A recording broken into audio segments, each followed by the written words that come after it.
आज इच्छाधारी नागिन के बदले का दिन था। आज वो नागिन राजा को डसकर अपने पति की हत्या का बदला लेने वाली थी। राजमहल में तो जैसे मातम सा पसरा हुआ था।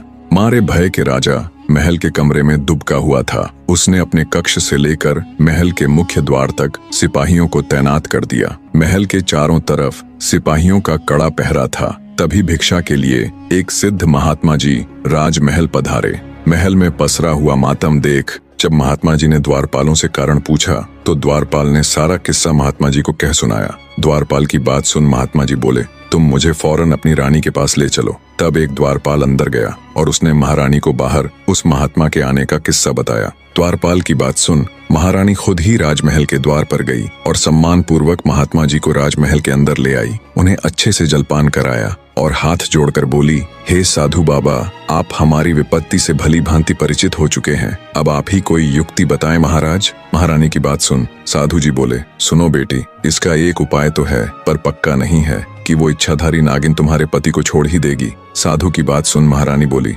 कृपया हमें बताए साधु महाराज, वो क्या उपाय है। तब साधु बाबा ने बताना आरंभ किया। सुनो बेटी, सबसे पहले तो ये महल के चारों ओर जो इतना सख्त पहरा है इसे हटवा दो। जितने भी सिपाही राजा की सुरक्षा में तैनात है उन्हें भी वहां से हटा दो। साधु जी की ये बात सुन महारानी के मन में सवाल तो पैदा हुआ पर उसने महात्मा जी को उनकी बात के मध्य टोकना उचित नहीं समझा। आगे साधु बाबा बोले, बेटी वो कोई साधारण नागिन नहीं है बल्कि एक इच्छाधारी नागिन है जो किसी का भी रूप ले सकती है। किसी भी द्वारपाल या सिपाही का जब वो महल के बाहर इतना कड़ा पहरा देखेगी तो अवश्य ही राजा महाराज को क्षति पहुंचाने की कोशिश करेगी। आगे साधु महाराज बोले, बेटी आज नाग पंचमी का दिन है। तुम सूर्यास्त से लेकर मध्य रात्रि तक बिल्कुल अपने पति के कक्ष के सामने बैठकर नाग देवता की पूजा करना। अब जल्दी से सिपाहियों को जंगल भेज, वहां से सांप के छोटे छोटे बच्चों को मंगवा लो और राजा के कक्ष से लेकर महल के मुख्य द्वार तक थोड़ी थोड़ी दूरी पर छोटे बच्चों को बैठा देना जो जंगल से लाए गए सांप के छोटे बच्चों को दूध पिलाएंगे।